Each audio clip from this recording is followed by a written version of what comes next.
Oi, Bia. Eu gostaria de compartilhar com vocês um texto da Palavra de Deus na Epístola do Apóstolo Paulo aos Filipenses, capítulo 3. Filipenses, capítulo 3. Obrigado.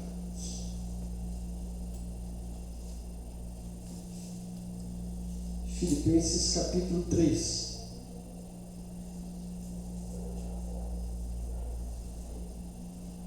Alguém já disse que a carta aos Filipenses é a carta chamada da alegria. Na verdade, nós vamos encontrar por diversas vezes a expressão alegrai-vos, né?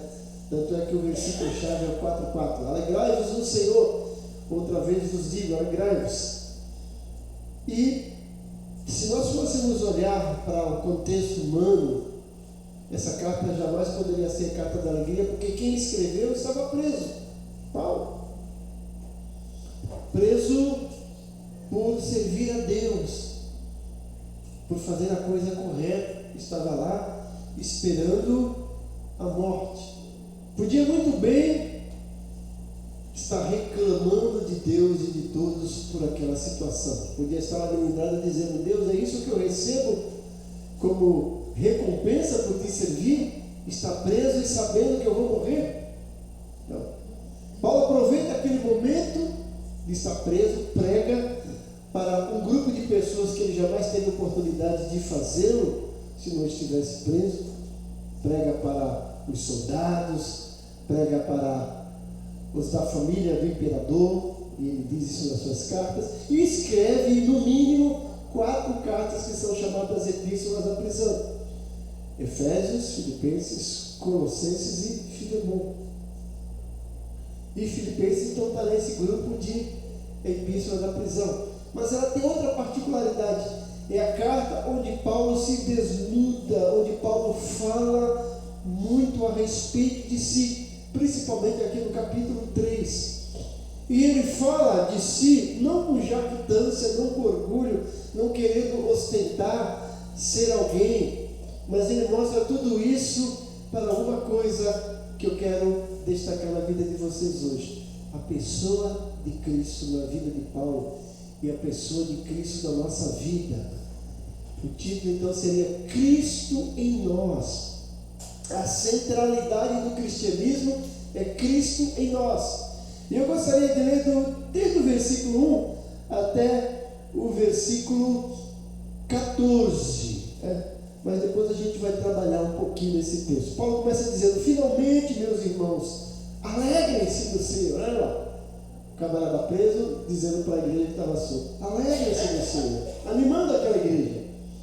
Escrever de novo as mesmas coisas não é cansativo para mim, e eu na segurança para vocês. Cuidado com os cães, cuidado com esses que praticam o mal, cuidado com a falsa circuncisão, pois nós é que somos a circuncisão, nós que adoramos pelo Espírito de Deus, que nos gloriamos em Cristo Jesus e não temos confiança alguma na carne. Embora eu mesmo tivesse razões para ter tal confiança. Se alguém pensa ter razões para confiar na carne, eu ainda mais. Circuncidado no 8º dia de vida, pertencente ao povo de Israel, à tribo de Benjamim, verdadeiro hebreu, quanto à lei, fariseu, quanto ao zelo, perseguidor da igreja, quanto à justiça que há na lei, irrepreensível. Mas o que para mim era lucro, passei a considerar como perda por causa de Cristo. Mais do que isso, considero tudo como perda comparado com a suprema grandeza do conhecimento de Cristo Jesus, meu Senhor. Por quem perdi todas as coisas, eu as considero como esterco para poder ganhar Cristo e ser encontrado nele, não tendo a minha própria justiça que procede da lei, mas a que vem mediante a fé em Cristo Jesus. A justiça que procede de Deus e se baseia na fé. Quero conhecer Cristo, o poder da sua ressurreição e a participação dos seus sofrimentos, tornando-me como ele em sua morte, para que, de alguma forma, alcançar a ressurreição dentre os mortos. Não que eu já tenha obtido tudo isso, ou tenha sido aperfeiçoado, mas prossigo para alcançá-lo, pois para isso também fui alcançado por Cristo Jesus. Irmãos, não penso que eu mesmo já o tenha alcançado, mas uma coisa faço, esquecendo-me das coisas que ficaram para trás e avançando para as que estão adiante, prossigo para o alvo, a fim de ganhar o prêmio do chamado celestial de Deus em Cristo Jesus. Olha, isso aqui é uma autobiografia de Paulo, mostrando todos os seus atributos intelectuais, morais e espirituais. Mas, como eu disse, ele não coloca nada disso a fim de se orgulhar, de querer parecer alguém. Ele coloca tudo isso para mostrar que tudo isso não é nada comparado com algo que ele chama de sublimidade. Conhecer a Jesus. E eu gosto do versículo 9, quando ele fala, e ser achado nele. Que coisa bonita, gente. Se nós pudéssemos dizer isso com convicção e ter plena certeza do que significa isso, e ser achado nele, e ser achado em Cristo, ser encontrado em Cristo. Olhando para esse texto, nós temos aqui algumas lições importantes e imprescindíveis que devem nortear e que devem servir de parâmetro, de farol para a nossa vida na jornada cristã. Sem isso que Paulo traz a lume, o cristianismo seria simplesmente algo vão, seria simplesmente algo para ser apreciado em algum momento, mas que não traria futuro nenhum. Mas Paulo deixa bem claro que isso não é verdade, e ele mostra. A primeira coisa que nós encontramos nesse texto está no versículo 9, que temos que ter, devemos ter, assim como Paulo, um desejo ardente. Paulo tinha um desejo ardente, e esse desejo ardente ele fala no versículo 9, e ser achado nele, não tendo a minha justiça que vem da lei, mas a que vem pela fé em Cristo, a saber, a justiça que vem de Deus pela fé. Veja, Paulo mostra, olha, se alguém tem motivo para se gloriar, para se vangloriar, eu tenho muito mais do que vocês. E ele começa a mostrar os seus predicados, ele mostra a sua linhagem bíblica, que poderia deixá-lo avantajado diante de outras pessoas. Ele fala, eu sou hebreu dos hebreus. O povo de Israel é o povo escolhido por Deus. E Paulo está dizendo, eu faço parte desse povo, eu fui escolhido por Deus para ser parte desse povo da nação que o representaria aqui na terra. Você e eu também temos esse predicado, esse adjetivo.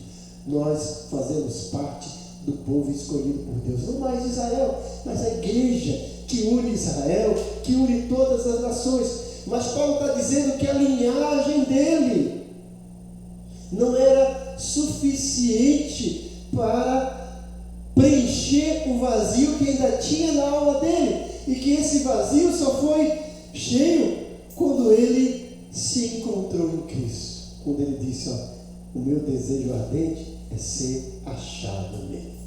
Não importa para ele agora o fato dele ser um judeu.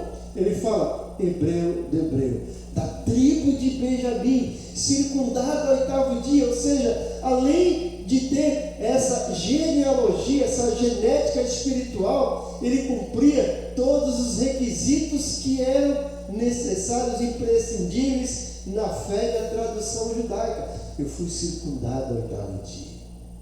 E ainda, além dessa postura, gente, dessa linhagem privilegiada, além de cumprir todas as tradições, ele ainda coloca outros adjetivos. Olha, quanto à lei, zeloso. O homem que zelava pela lei, todos os preceitos ele cumpria categoricamente. Olha, criado aos pés de Gamaliel, como a gente vai ver, teve uma instrução maravilhosa. E ele chega a dizer: quanto à questão da lei, eu me considerava irrepreensível. Não tinha ninguém que pudesse chegar e dizer: Paulo não cumpre a tradição, Paulo não leva a sério o que foi designado pela lei de Moisés. Ele fala: eu sou zeloso, eu sou irrepreensível.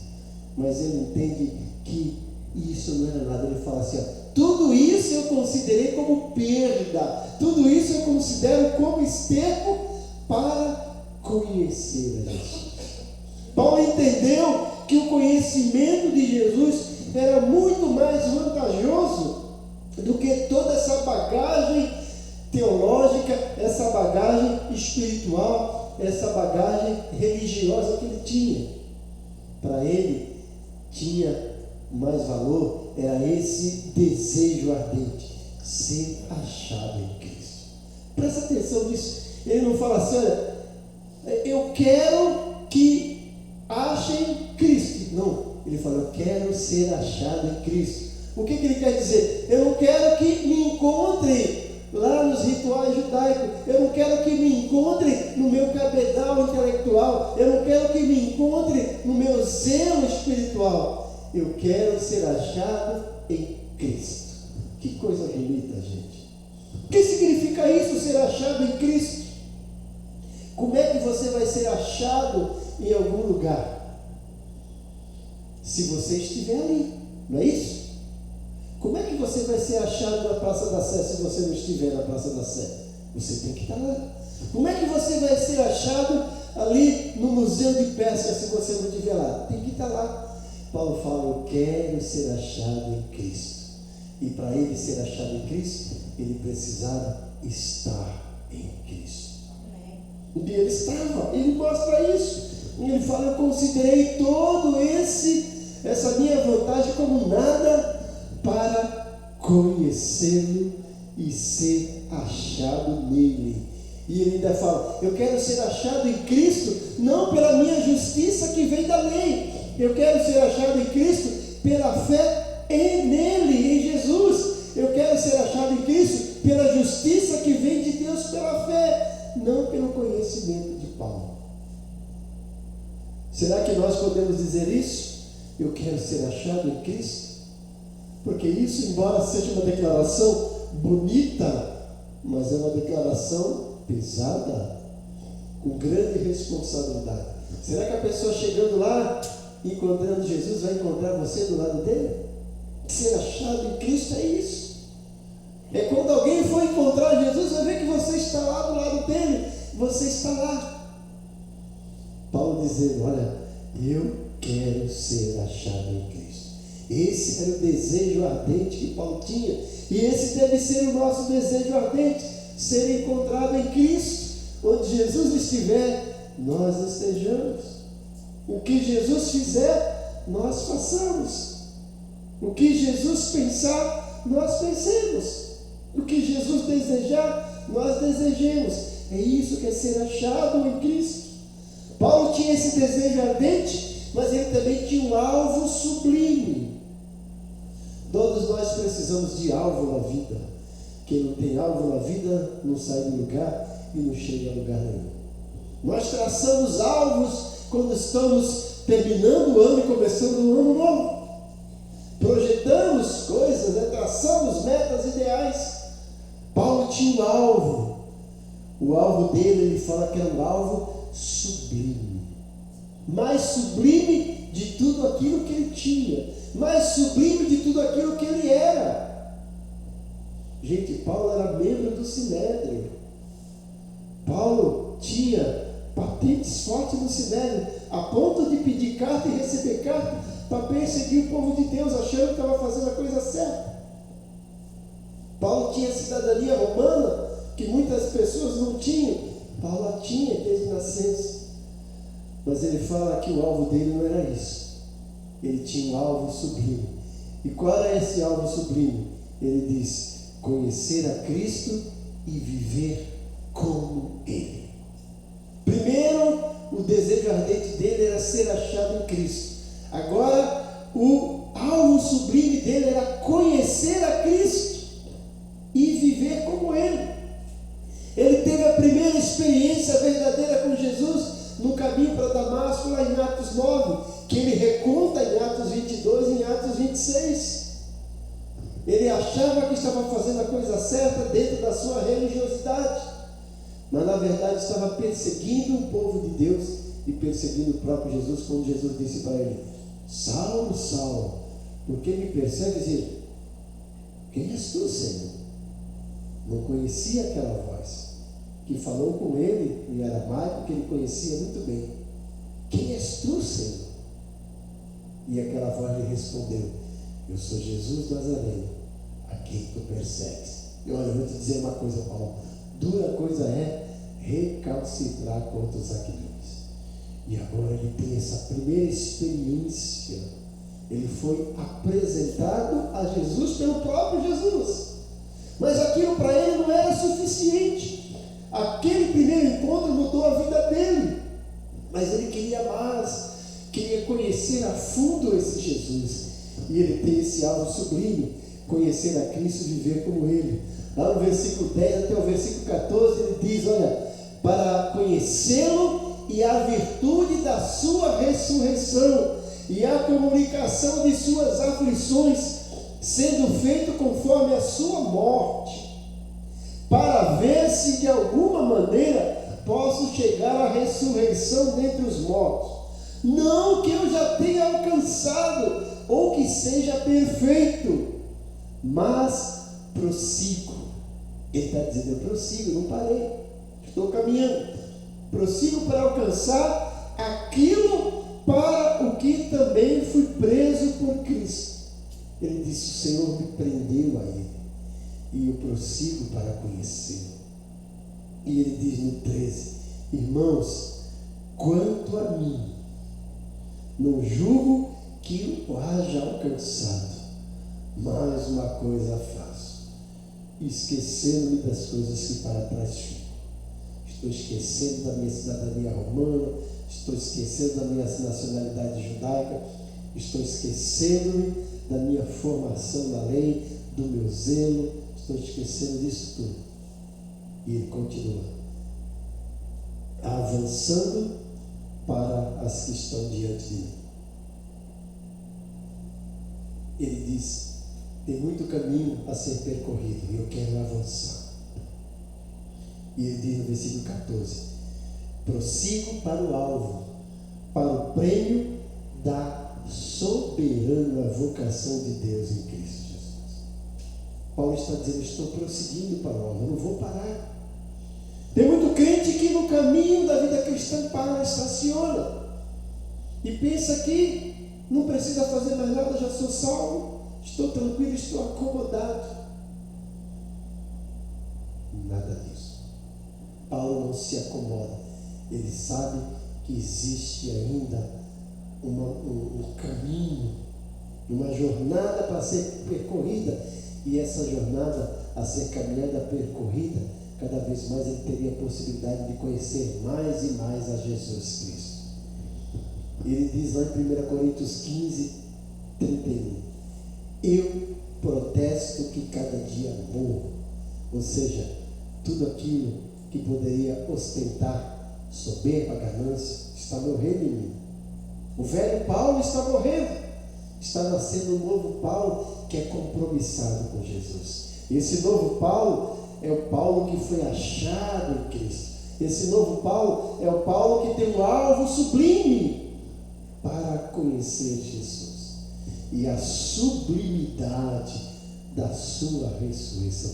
Que coisa bonita, né? Quando a gente lê ele dizendo isso no versículo 10: quero conhecer a Cristo, o poder da sua ressurreição. E ele fala antes, né, da sua sublimidade. Ele diz no 7: mas o que para mim era lucro, considerei como perda, por causa de Cristo.